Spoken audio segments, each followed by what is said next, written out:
Muy buenas noches, bienvenidos a una emisión más de su programa Contracorriente por Rompeviento Televisión por Internet. Soy Luis Hernández Navarro y hoy en la noche vamos a conversar sobre lo que hay detrás de una taza de café con Arturo García. No se vayan, regresamos en muy breves instantes.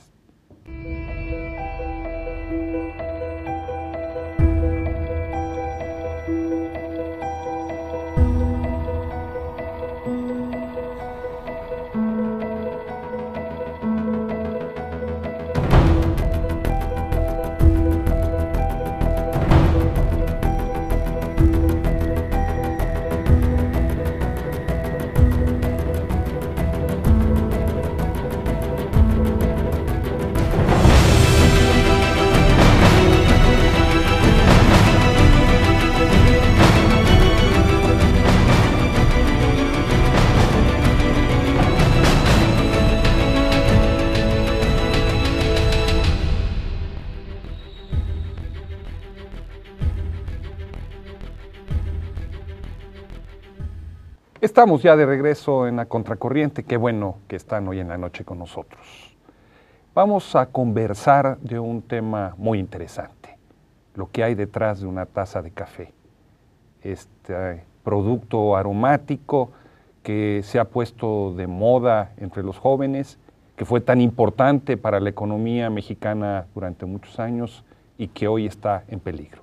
Y para hacerlo, tenemos en el estudio a un gran conocedor del tema, el ingeniero Arturo García Jiménez.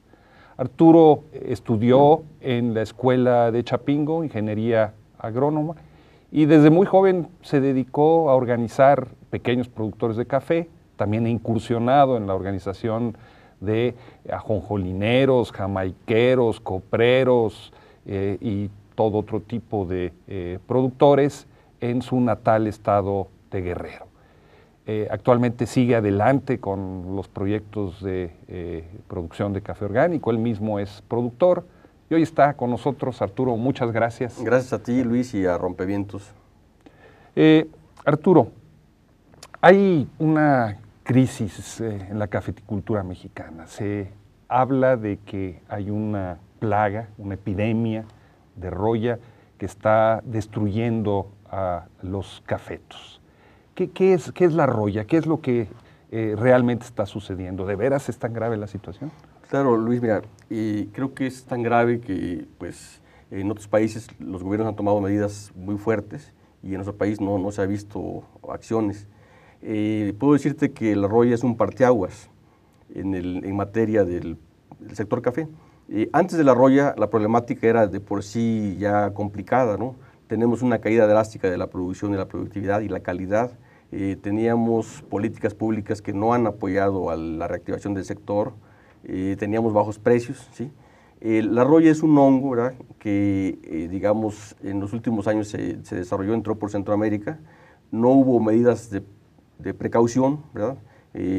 No hay una actuación, digamos, del gobierno que impacte, que controle por lo menos esta enfermedad.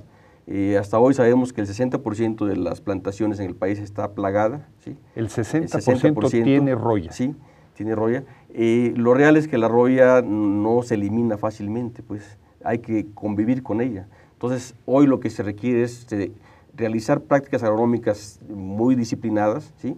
Y sobre todo realizar acciones de combate a esta enfermedad, cosa que hasta hoy no se está realizando, pues. A ver, para los que hemos crecido en las ciudades, ¿sí?, que pensamos que el café crece en los supermercados, ¿cómo es la producción de café? ¿Es una planta? ¿Es un arbusto? ¿Por qué no nos explicas un poco de dónde viene ese grano de café que luego nos tomamos aquí en las tazas de Rompeviento? Claro, el café es una planta aromática que a partir de que se siembra empieza a dar producción a los 4 años, ¿sí? Primero se siembra la semillita en almácigos, luego se pasa a un vivero, ¿verdad?, en bolsas de plástico, y de ahí se trasplanta a campo, ¿no?, a la huerta. Y a partir de ahí pues sigue un proceso de mantenimiento hasta que a partir del 4º año empieza la producción en forma, ¿sí? El café se corta maduro, se despulpa en algunos casos. En otros casos ¿Cómo que se despulpa? ¿Por qué? se le quita, bueno, digamos hay dos procesos. El más usado, más generalizado es despulpar, porque con ellos se quitan ácidos, azúcares que van concentrados en la pulpa, ¿ya? Y hacen que el café sea más suave. O sea, ¿el café tiene una cáscara que hay que quitar? Como una cereza, imaginemos, ¿no? Por eso se llama café cereza, ¿sí? Se le quita la pulpa y queda un grano, quedan dos granitos, ¿ya? Que son los que después se benefician y pasan al proceso de tostado y molido. Ajá. Esos granos hay que lavarlos, hay que... Sí, primero se lavan bien porque tienen una sustancia que se llama mucílago, que es pegajosa y es astringente. O sea, si no se lava bien, daña la taza. Después hay que secarlo perfectamente, ¿no? Y después pasarlo ya a la máquina que mortea y elimina esa cutícula que se llama pergamino. Ya queda el café verde, ¿verdad? Listo para tostarse. ¿Y ese café en dónde crece? ¿Qué partes de México se produce? Bueno, justamente el café en nuestro país crece en las zonas más marginadas, ¿sí? Las zonas donde hay en su mayoría población indígena. Estamos hablando de Chiapas, Oaxaca, Veracruz, Guerrero, la Huasteca Hidalguense, Puebla, ¿sí? Y bueno, crece ahí porque por la topografía accidentada de los lugares, solo el café se puede producir. ¿Y en qué altura se da? Bueno, estamos hablando de alturas óptimas de 900 hasta 1300 metros sobre el nivel del mar. O sea, tiene que ser en montañas que se Así es, porque el café siembra. requiere un ecosistema, ¿verdad? Que implica temperatura, humedad ambiental, ¿sí? Y eso lo da esa altitud que decimos. Hay algo que llama la atención. En países como Brasil, que son grandes productores de café, el aromático se produce en grandes fincas. Es un cultivo comercial, no destinado al autoconsumo, ¿no? Que va orientado hacia el mercado. Pero tú hace un momento nos decías que en México lo producen sobre todo indígenas, que no tienen grandes propiedades de terreno. Sí, en Brasil, desde luego, son grandes extensiones que inclusive la cosecha se hace mecanizada, cosa que en nuestro país sería imposible hacerlo por la topografía accidentada. No entra ni un vehículo a una huerta, pues. Entonces acá se hace la cosecha a mano, pues. O sea, son productores pequeños con una superficie promedio de 3 hectáreas. ¿Sí? 3 hectáreas. 3, ¿sí? Y bueno, pues con mano de obra familiar y eventualmente mano de obra externa, se hace el corte, pues. O sea, es un producto básicamente campesino, indígena. Así es, en nuestro país así es. La mayor parte del café es café de sombra, es café familiar y es café indígena. ¿Qué significa café de sombra, Arturo? Bueno, precisamente en Brasil, ¿sí? El café se cultiva a pleno sol porque esto le permite generar mayores rendimientos y sobre todo la mecanización, ¿sí? Pero es un café, bueno, que por el hecho de que tiene una luminosidad así que acentuada, pues el aroma, los ácidos, los azúcares no son lo suficientemente concentrados, ¿no? En el caso nuestro, el café de sombra, ¿verdad? Que es el café arábigo que se maneja, pues por el proceso de maduración, ¿verdad? Hace que sea más concentrado y de una tasa más excelente. Pero la sombra, ¿qué significa? ¿Que hay que poner otros árboles?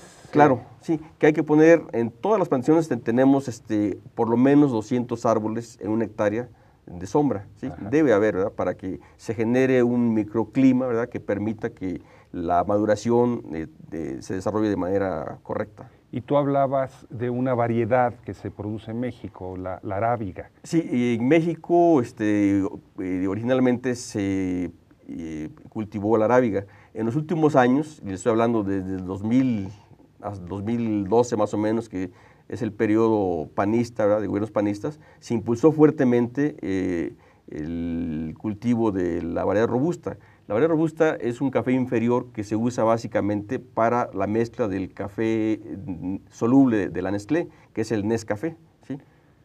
Y que ellos están interesados entonces que se siembre. Así es, así es. De hecho, hay que decirlo que en los dos sexenios panistas, los programas en apoyo al café tenían que ver casi exclusivamente con el impulso al café robusta. O sea, a la Nestlé. Sí, la Nestlé necesita 25,000 hectáreas de robusta y necesita 500,000 sacos para satisfacer su demanda nacional. Entonces había que apoyar ese proceso para que esta empresa garantizara su materia prima. En detrimento de la producción de cafés de mayor calidad, con mayor valor entonces añadido. Sí, y hoy con el tema de la roya, nuevamente nace esta idea de impulsar el café robusta porque hasta hoy ha sido resistente a la roya. Se trata entonces de un plan que le sirve a esta transnacional. Así es, que aprovecha la coyuntura, pues. Regresando entonces a la roya, tú dices, la roya está avanzando en nuestro país y no se ha podido detener. ¿Tienes una idea en términos de cifras de la magnitud del daño? Bueno, empezando por Chiapas y en el caso concreto de Guerrero, estamos hablando que el 60% de las plantaciones ya están afectadas. Unas más que otras, pero bueno, la afectación es creciente, pues. Si una huerta, ¿verdad?, aunque sea una planta esté afectada, eso se extiende rápidamente.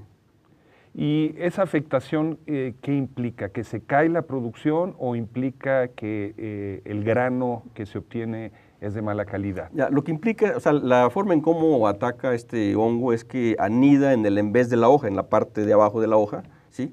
Y va consumiendo, ¿no?, los nutrientes de la hoja hasta que ésta termina por caerse, ¿sí? Entonces llegamos a un momento en que la planta está totalmente defoliada y al no haber hojas, no hay fotosíntesis, ¿no? Entonces, sí, con las lluvias brotan hojas nuevas, ¿sí?, pero vuelven a ser atacadas por el hongo, ¿no?, si no hay ningún control, ¿sí? Y al paso del tiempo, 2 o 3 años, la planta termina muriéndose, ¿verdad?, y la producción va decreciendo. Tú decías hace un momento que el gobierno no ha tomado medidas para combatir la roya, a diferencia, por ejemplo, de países como Centroamérica. Sí, te voy a hablar del caso concreto de Guerrero. Nosotros en diciembre pasado, que ya preveíamos que esto ya estaba digamos, acelerada esta enfermedad, hablamos con el gobernador interino, ¿verdad?, Rogelio Ortega, le planteamos el tema, ¿verdad?, hablamos con la Zagarpa, hablamos con Sanidad Vegetal.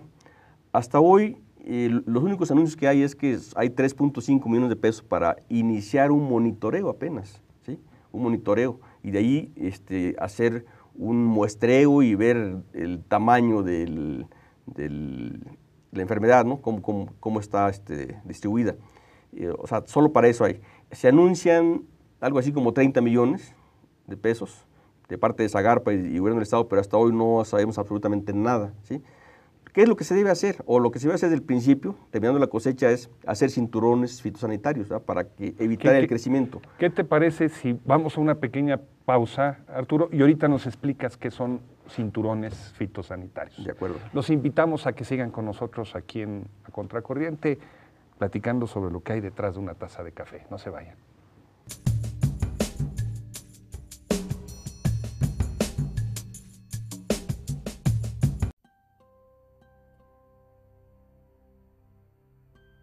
Antes, no solo en este coloquio, pero también en él, hemos señalado el carácter belicista del capitalismo.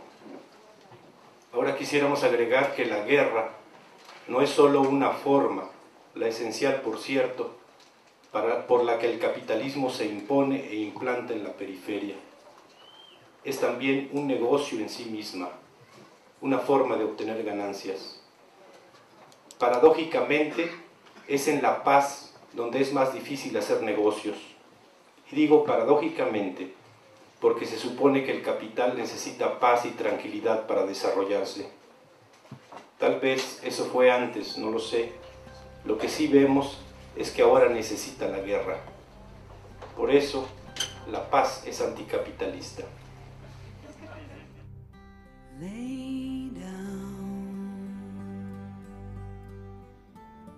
your sweet and weary head. ¿Que por qué tuvieron que pagar tan caro el limón o el aguacate este año? No es por los productores. A nosotros nos pagaron a 2 pesos el kilo de limón y acá se los vendían a 80 pesos. Acá en la Ciudad de México.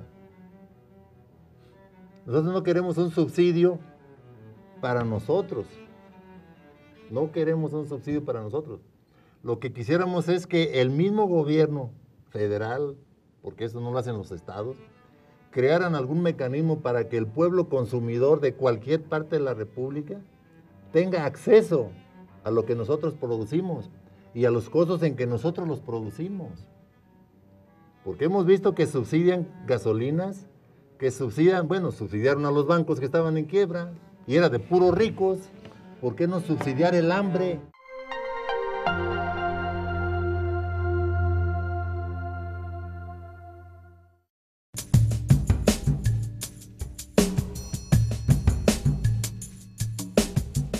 Estamos ya de vuelta conversando con el ingeniero Arturo García, viejo organizador campesino, sobre los problemas de la cafeticultura mexicana.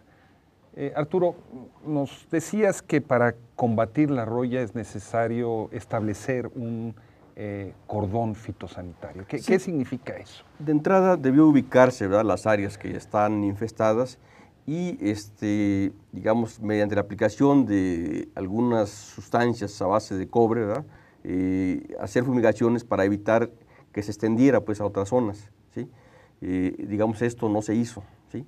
El siguiente paso, pues, es iniciar toda una serie de labores agronómicas, ¿verdad?, como es la poda, la regulación de sombra, ¿verdad?, para evitar que haya tanta humedad ambiental y pues enseguida con los brotes nuevos de hojas aplicar otra vez fungicidas, ¿sí?, cosa que no se está haciendo, pues. No hay realmente una labor de combate en contra de la plaga. Y si revisamos el presupuesto para el sector para este año, 2015, tenemos que el Procafé, así se llama el programa de Zagarpa, trae 730.6 millones de pesos, ¿sí?, que básicamente, así, el apoyo concreto para cada productor es opcional, o les dan 1,300 pesos por persona, no por hectárea, por persona, o le dan eso en insumos, ¿sí? ¿Insumos para el combate de la plaga? Para combate de la plaga, sí. Entonces, pero eso no es suficiente, pues, ¿sí? No resuelve el problema. ¿Qué significa, Arturo, el café para la economía mexicana? Durante muchos años fue un producto de exportación que traía divisas. México fue uno de los grandes exportadores de café en el mundo. ¿Qué es hoy? ¿Cuál es el volumen de la producción? ¿Qué representa en el terreno de la producción agrícola? Bueno, hay que decir que, digamos, hasta mediados de los 80s el café era el primer producto agrícola que generaba divisas a nuestro país, ¿sí? Y bueno, pues eso implicaba muchas cosas. Estábamos hablando de millones de sacos de café, ¿verdad? Pero además hay que decir qué significa para la familia campesina, ¿no? El café representa el único mecanismo en que el productor pequeño se relaciona con el mercado, ¿no? Al vender su producto, logra liquidez y adquiere los bienes que no puede, digamos, producir, ¿sí? Entonces, eso habla de que cuando hay una crisis de precios, crisis de producción como la tenemos hoy, pues el campesino está en condiciones cada vez más difíciles, pues. Y en términos de la economía, ¿qué significa ahora? ¿Que es importante el volumen de producción que hay? ¿Ha subido, ha bajado, ha sido rebasado por otros países? Claro, ha sido rebasado totalmente, ¿no? O sea, países como emergentes como Vietnam, de ser prácticamente cero productor, hoy es el segundo lugar, ¿verdad? ¿Por qué? Porque son gobiernos que realmente aplican una política de reactivación, de impulso, ¿no?, al sector.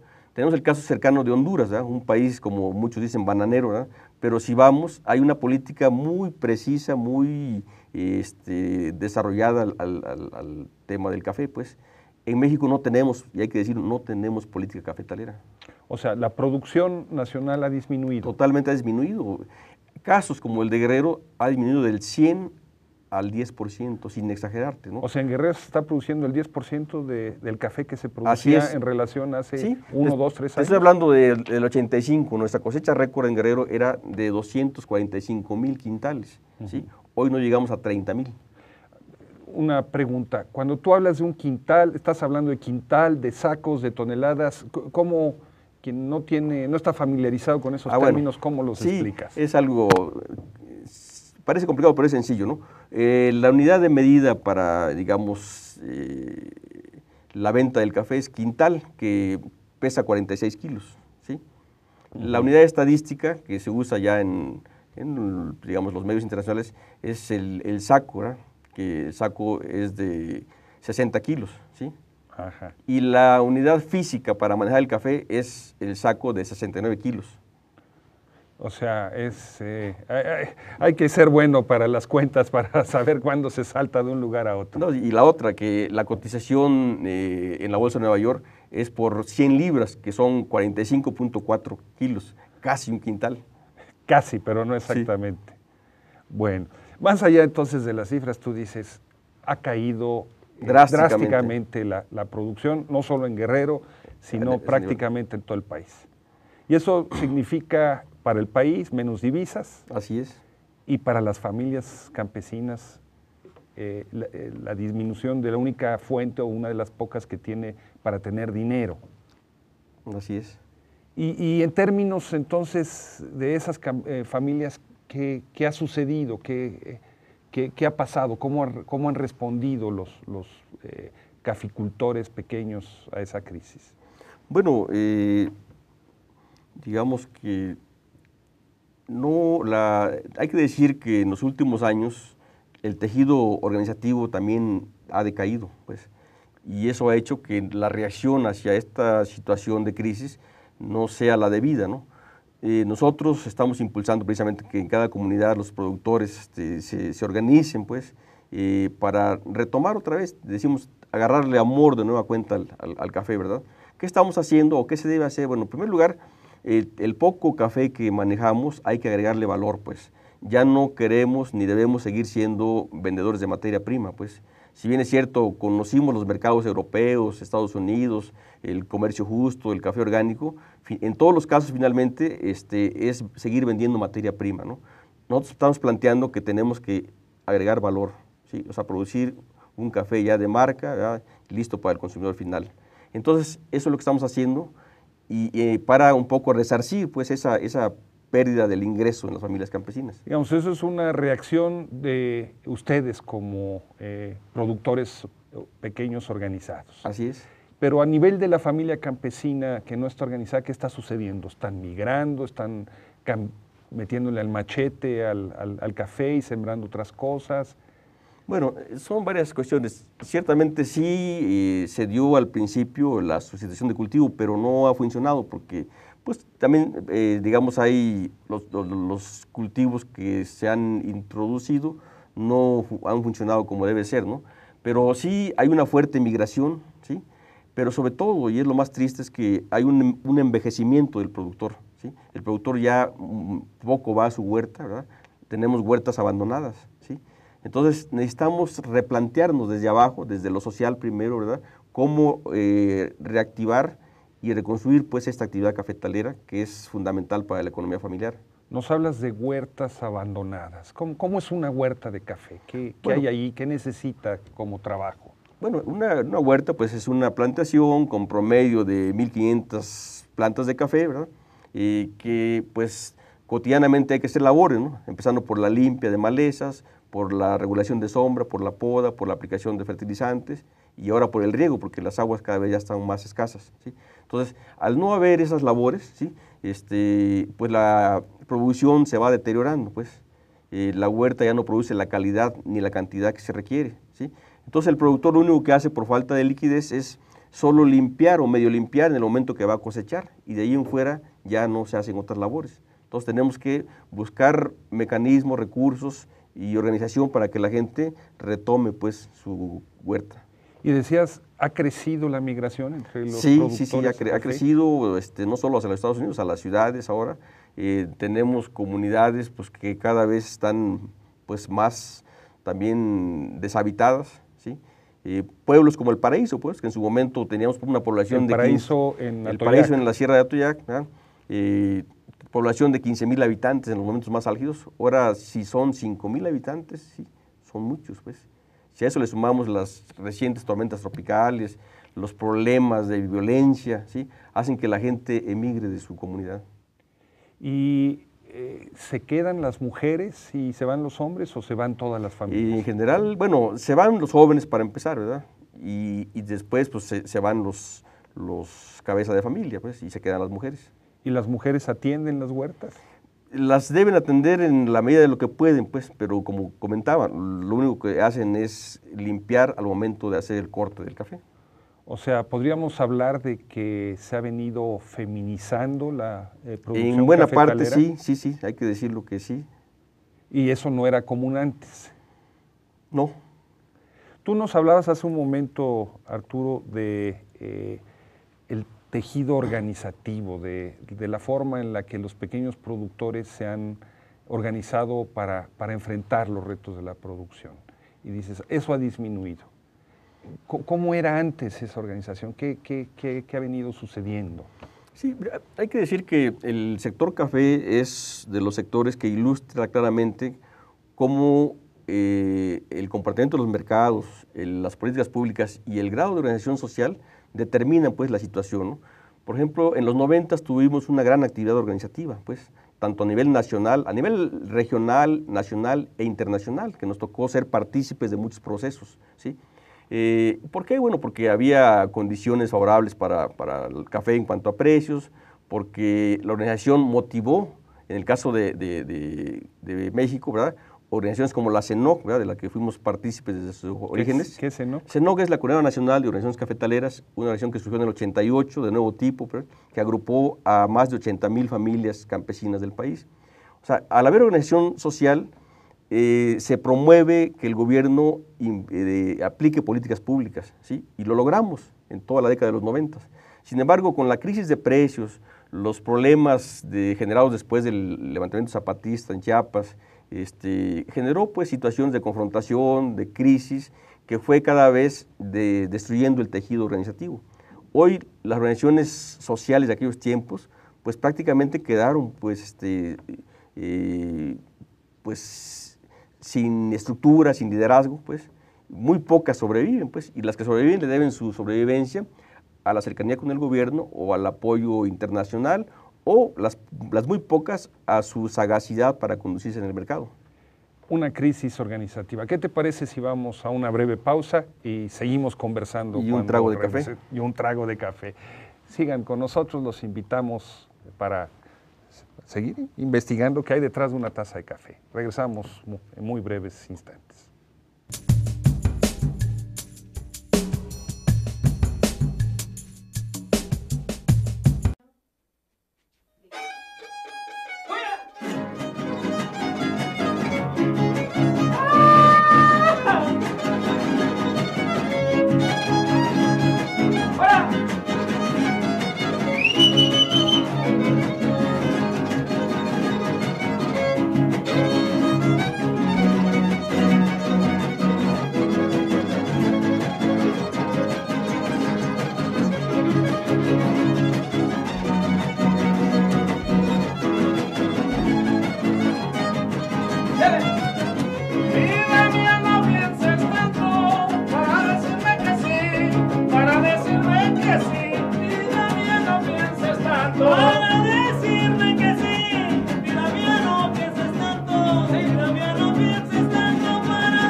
Lucha contra el poder fáctico. ¡Ah! ¡Ahora sí, chiquita! ¡Ah!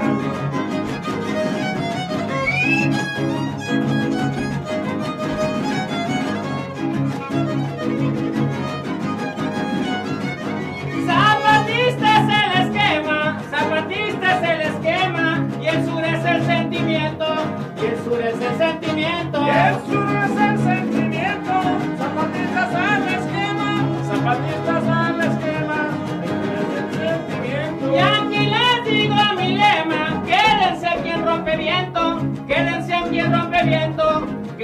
luchan contra el sistema. ¡Ah! ¡Fuera, brujo! ¡Fuera!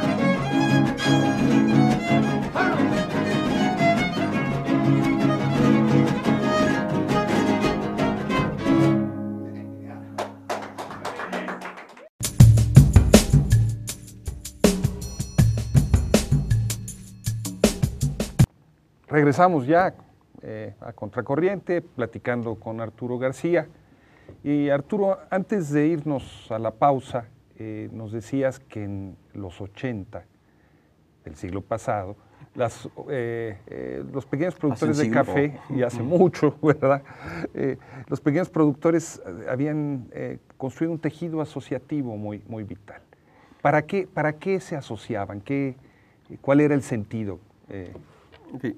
En el 79 hay un proceso internacional donde se rompen las cláusulas económicas del Convenio Internacional del Café. ¿Qué eso es que implicaba que... ¿Pero qué es el Convenio Internacional? El Convenio Internacional del Café era un mecanismo que regulaba el mercado, ¿sí? Donde cada país estaba obligado a vender ciertas cuotas, ¿sí? Ciertas cuotas de ciertos volúmenes de café, ¿no? Una parte a lo que es... le llamamos el mercado de cuota, que eran los países pues, europeos y Norteamérica, y la cuota que era para los países que le decían fuera de cuota, ¿no? Que eran los países socialistas de aquel tiempo, ¿no? Ya no están muchos. Y otra cuota que estaba obligada para consumirse a nivel nacional, ¿no? Entonces, el Convenio Internacional del Café regulaba pues, los volúmenes, ahora sí que el flujo de café que se movía en el mundo. Y ¿sí? permitía entonces tener ciertos precios. Así es, o sea, para eso era, ¿sí?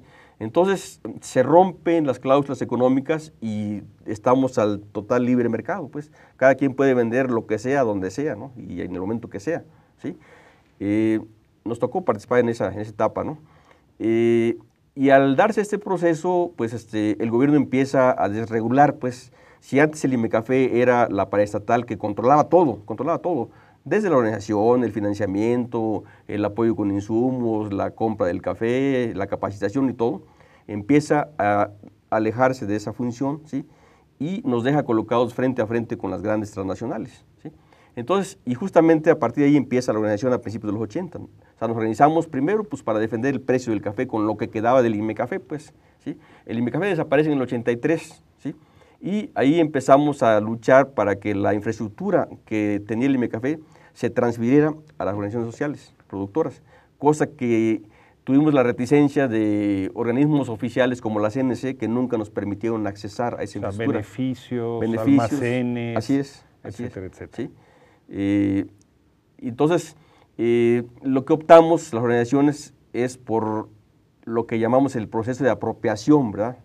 De la producción, industrialización y comercialización.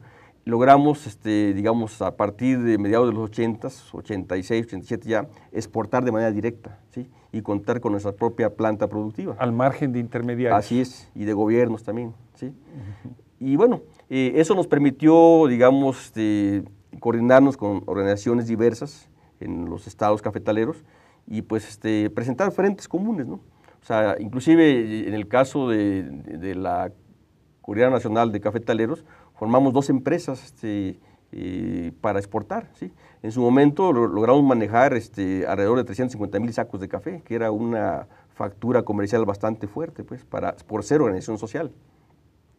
Y la organización tenía que ver también, por ejemplo, para asistencia técnica o para obtener crédito o para abastecerse de maíz que no se produce en muchas zonas cafetaleras. Así es. O sea, lo que logramos en aquellos tiempos, y te hablo desde los primeros 5 años de los 90, que en los estados como Chiapas, Guerrero, Veracruz, principalmente Oaxaca, ¿verdad?, se formaban algo que decimos de manera rimbombante consorcios campesinos, ¿verdad? O sea, que eran estructuras donde la organización era capaz de tener mecanismos propios, ¿no? Por ejemplo, la capacitación, la asistencia técnica, la comercialización, la industrialización, el abasto de mercancías, teníamos estructuras propias para eso, pues, ¿sí? Pero lo que nos dijiste hace un momento es eso casi ya no existe más. No, se fue, o sea, aparte de las crisis, vino también la descoordinación interna, pues. Aquí el ingrediente político, ¿verdad? Y el ingrediente de los gobiernos en turno de parar, ¿verdad?, ese crecimiento económico y social y político, por qué no decirlo, fue generando divisiones al interior de las organizaciones hasta que poco a poco fueron, pues, debilitándose hasta terminar en muchos casos. Sobreviven algunas, pero ya no son aquello que fueron. Así es, así es. Y como parte de esa estrategia, Arturo, oímos hablar de que se promovía el cultivo del café orgánico, que se incursionaba en lo que se llamaba mercados justos. ¿Qué es eso? ¿De qué estamos hablando cuando hablamos de esas cosas? Sí, a mediados de los 80s empieza el movimiento internacional de la agricultura orgánica. México es pionero, ¿verdad? Concretamente organizaciones hermanas como la UCIRI en Oaxaca, ¿verdad?, el ISMAN después en Chiapas y nosotros en Guerrero, impulsamos este proceso porque veíamos que era favorable tanto en términos económicos, pero sobre todo ecológicos, ¿verdad?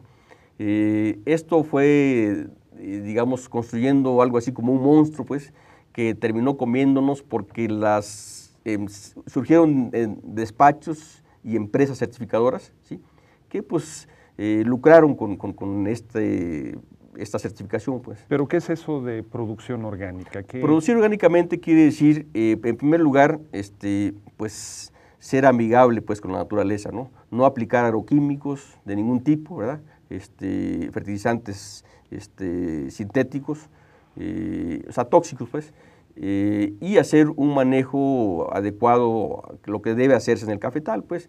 Igualmente se habla, pues, de la limpieza, se habla del no uso de la mano de obra infantil, ¿sí? A cambio de eso, los europeos y los americanos nos daban un sobreprecio, ¿sí? Pero que ese sobreprecio, pues, cada vez se estacionó, ya no subía, pero además el mercado o el consumo del orgánico no creció como se esperaba, ¿no? Entonces, si del 100% de la producción vendíamos 20% como orgánico, pues al final el promedio no nos ayudaba mucho, pues. ¿Y ¿sí? qué diferencia hay entre tomar una taza de café orgánico y una que no lo es?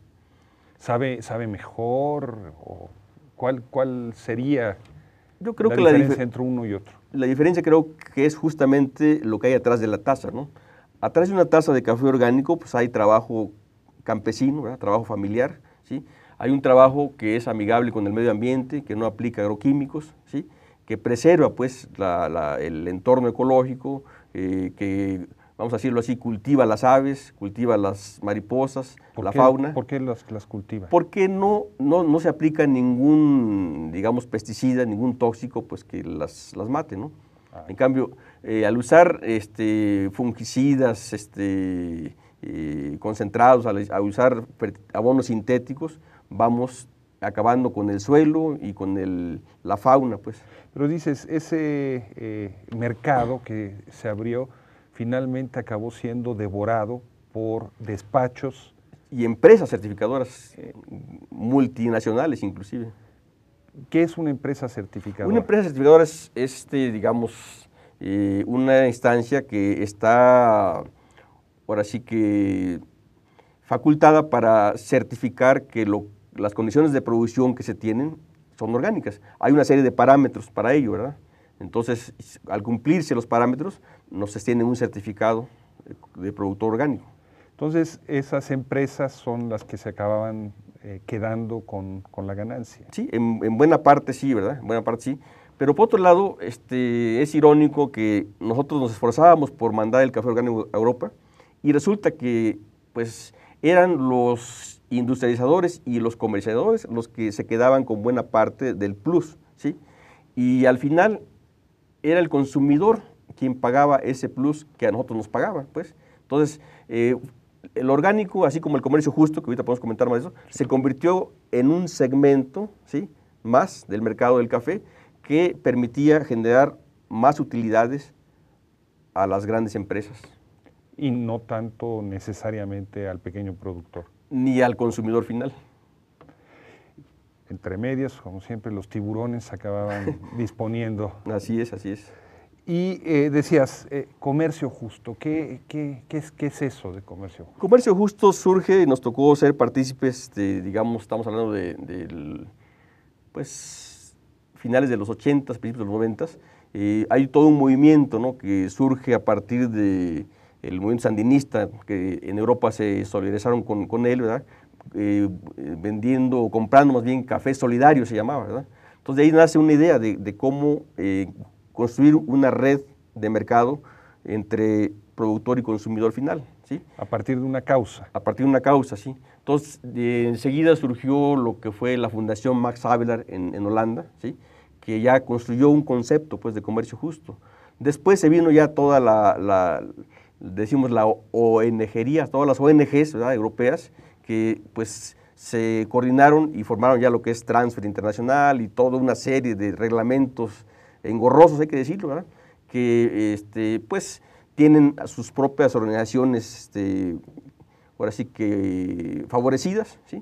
Digamos, un mercado, un techo de mercado que no crece, ¿sí?, y que terminó siendo, y hay que decirlo así, un esquema injusto, pues, porque, pues sí, al productor se le paga una pequeña parte de su producción como comercio justo, pero ese plus se le cobra al consumidor final en Europa o en Estados Unidos. ¿Sí? O sea, esas ONGs cambiaron la N por la G y algo se así. convirtieron en OGTs.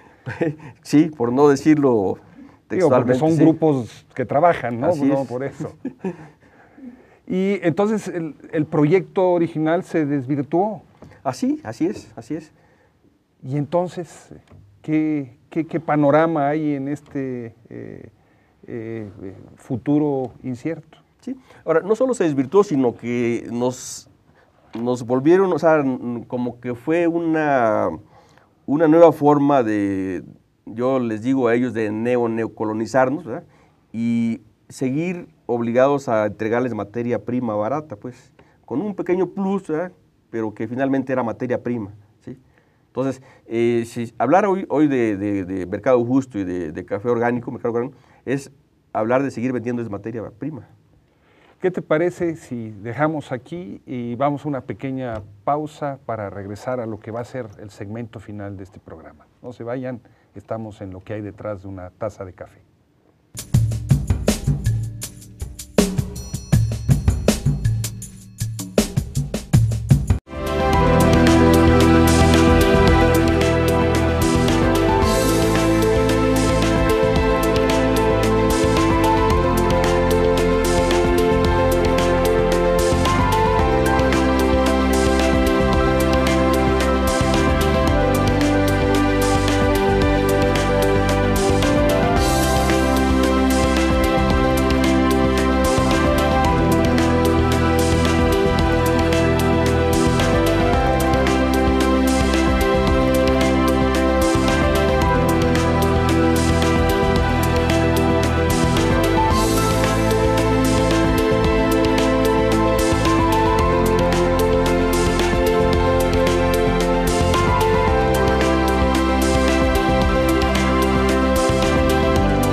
$4.4 millones diarios gana el señor Larrea por su Grupo México, por extraer minerales de este país, por obtener una concesión, ¿sí?, que le han dado los gobiernos priistas y le ampliaron los gobiernos panistas, ¿sí?, y poquito antes de concluir la administración de Felipe Calderón fue renovada otra concesión minera justamente en la zona de Sonora.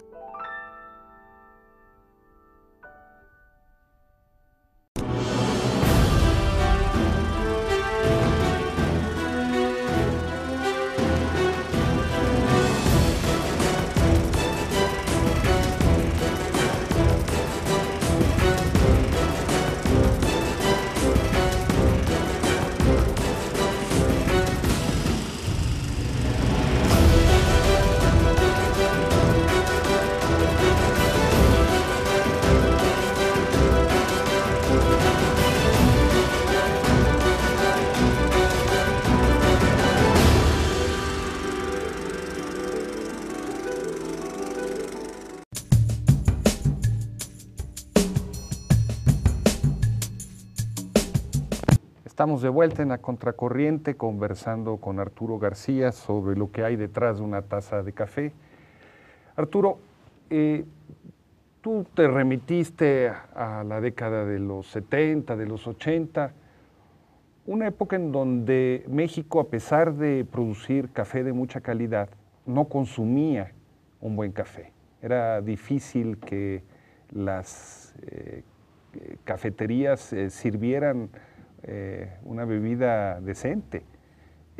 Y era una época también en donde los jóvenes estaban alejados del café, veían bebidas gaseosas, en fin. Sí. Esto ya cambió, ¿no? Esto cambió, se puso de moda beber café, hay un montón de cadenas, etcétera, etcétera.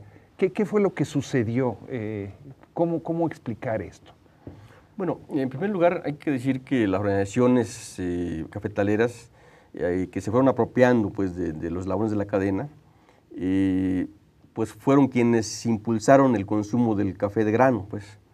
Sin embargo, bueno, ya sí emergieron. En la Ciudad de México hay muchas cafeterías, ¿sí? Pero que desgraciadamente no han crecido lo suficiente, ¿no? En números gruesos podemos decir que del 100% del consumo del café en México, el 80% es café soluble. El 80%, es café soluble. ¿Sí? ¿Y quién es quien se beneficia de ese café soluble? Y de ese 80%, el 90% es de la compañía Nestlé. O sea, ¿sí? La Nestlé es la gran ganona del mercado de café en México. Pero además pasa esto, con el TLC la Nestlé está facultada totalmente para traer café industrializado de los Estados Unidos, cosa que antes no se hacía. El café que usa la Nestlé es en un 50% café robusta, pues, que ya se produce parte aquí, pero otra parte se trae de Indonesia, de Vietnam, de otros países, y cafés de segunda o tercera calidad de México, ¿no? Entonces, el consumidor que, digamos, consume una taza de café de la Nestlé, pues está consumiendo algo que no es café, pues, realmente, ¿no?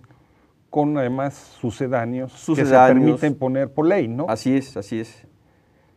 Y eso es lo que más se bebe en México. Desgraciadamente, hay bebidas de la Nestlé que tienen, inclusive ahí se dice hasta un 2% de café nada más. ¿Sí?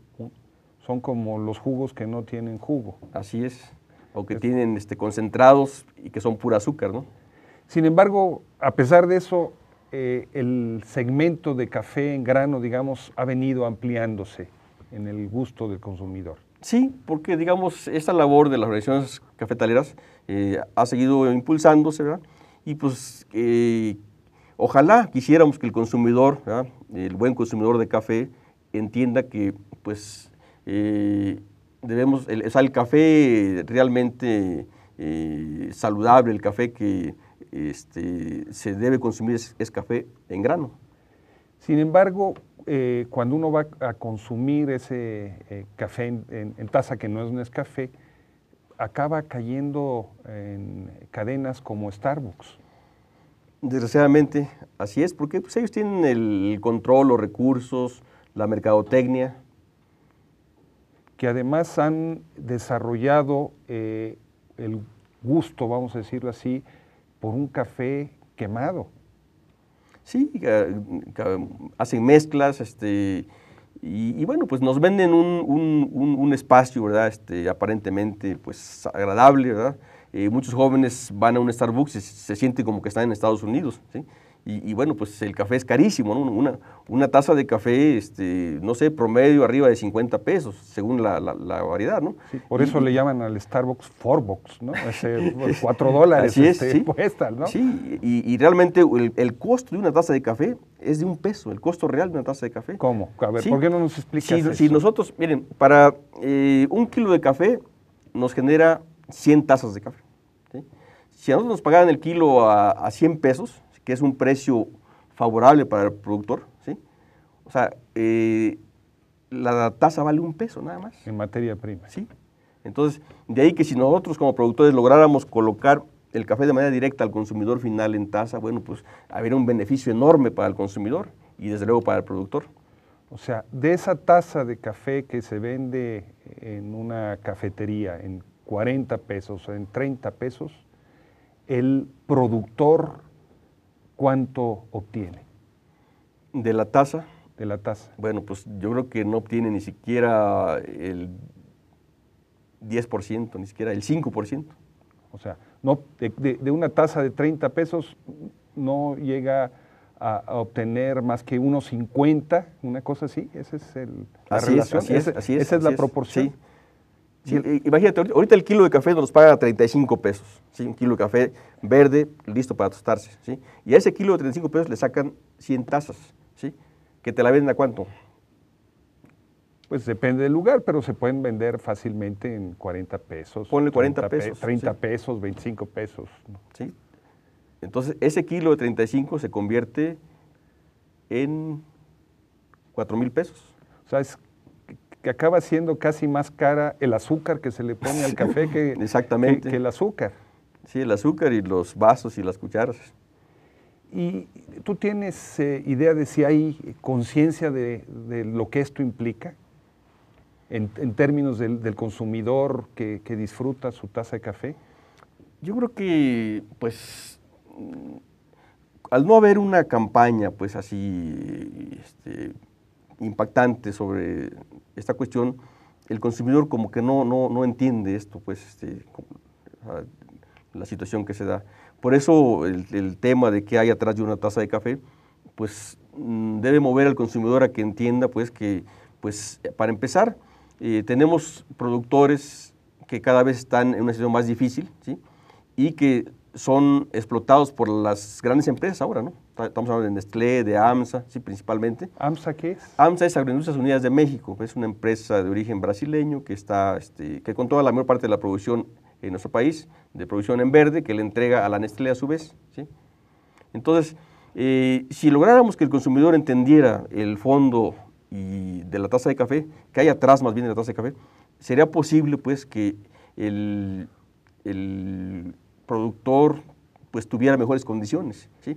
Hay cosas irónicas que ayer me daba cuenta yo, en la zona sur-sureste, ¿sí? Sobre todo Chiapas, que es el principal productor de café, es el segundo lugar de zonas en consumo de café soluble, cosa que es ilógica, irónica, y no puede seguir dándose, pues. O sea, Chiapas produce un excelente café en grano, Sí. pero los que viven allí beben Nescafé. Así es, ¿sí? Entonces, aquí queremos darle un mensaje al consumidor que entienda que, bueno, si el café campesino, el café nuestro, el café arábigo, es totalmente puro, ¿eh? El café soluble que, digamos, esta transnacional nos entrega, pues es un café con una variedad robusta que es inferior, ¿sí? Y pues el uso de sucedáneos, colorantes y saborizantes es lo que le da, pues, ahora sí que el concepto de lo que no es café, yo diría yo. Es muy curiosa la situación que nos describes, Arturo, porque por un lado nos encontramos una situación donde los pequeños productores están siendo atacados por el mercado, por estos grandes tiburones agroalimentarios, pero por otro lado, tú nos describías cómo a partir de 1994 el gobierno también ha reprimido a las organizaciones de pequeños productores de café, ha buscado dividirlas, ha encarcelado a algunos de sus dirigentes. O sea, los pequeños productores están a dos fuegos. Sí, ciertamente. Yo creo que a más juegos, porque revisando la gráfica de precios en los últimos 5 años, vemos un mercado estacionado en un precio bajo, ¿no? Al día de hoy, por ejemplo, hoy la bolsa cerró a $132, ¿sí? O sea, estamos en los precios más bajos de toda la temporada, pues. Y por lo que se ve, y de acuerdo a la estadística, esos precios ya se estacionaron, pues, en un margen donde, pues, la rentabilidad ya no existe, pues, para el productor. Entonces, eso nos plantea, bueno, nuevas formas de organización, nuevas formas de digamos, pues, controlar la cadena de valor, y en ese caso decimos que hay que trabajar duro, pues, en agregar valor a nuestra producción. Bueno, y también nos describes una situación en donde iniciativas como la del mercado orgánico, la del comercio justo han tenido muchos fracasos, se han venido desvirtuando, nos dices tú, y sobreviven, en cambio, experiencias acotadas como la del café zapatista, que tiene sus propias redes de distribución, en Europa, siguiendo un poco la lógica de lo que describías de los sandinistas, en fin. Y tú nos dices, la apuesta es por añadir valor. ¿Qué significa eso? Significa que no vender materia prima, ¿sí? Buscar la manera de procesar el café, ¿sí? Tostado molido, ¿sí? Inclusive hacer un buen soluble. Si el grueso del mercado consume café soluble, trabajar en hacer un buen café soluble que sea 100% puro de café arábiga mexicana, ¿sí? Entonces, esto permitirá que el productor tenga mejores condiciones económicas y vaya teniendo una vida más digna, pues. Si a eso le agregamos, ¿verdad?, el impulso a políticas que reactiven, pues, la actividad cafetalera por parte del gobierno, le agregamos que organizar de nuevo tipo organizaciones cafetaleras, eso nos va a permitir, pues, ir creando, pues, un nuevo proceso que relance, pues, la actividad cafetalera y que le volvamos a tomar amor al café. Los productores, ¿te refieres? Así es, así es. Y para que los consumidores sean conscientes de esto, ¿qué medidas encuentras tú? Pues que en primer lugar comprendan, indaguen, reflexionen sobre que si no consumimos el café de los pequeños productores, pues lo que va a pasar es que cada vez se van a ir aniquilando, pues los vamos a ir aniquilando y poco a poco su actividad económica va a estar pues a la baja, ¿no? Entonces, creo que el consumidor debe entender esto y por lo tanto preocuparse por consumir un café directo del productor, un café 100% puro, que a su vez va a tener un precio y tiene un precio más bajo que los precios de mercado. O sea, un café que no tenga el signo de la explotación detrás, Así que no es. tenga la sangre, que sea amigable con el medio ambiente y que cree otro tipo de relación entre productor y consumidor. Y a un precio más favorable para el consumidor. Arturo, muchísimas gracias por gracias tu a ti, Luis, y presentación. Rompevientos. Sí. ¿No? Que tiene sus propias tazas de café. Sí, y a ustedes, amigos, tenemos dramático descripción de cómo camina una moda. Qué bueno que se consuma más café de calidad en México, qué malo que los beneficios de esto no lleguen a los verdaderos productores. Muchas gracias, Arturo, muchas gracias a ustedes y los esperamos la próxima semana aquí por Rompeviento Televisión por Internet. Y ya saben, no se vayan, a continuación lo que Rompeviento se llevó con la brillante conducción de Jesús Taylor. Nos vemos la semana que entra.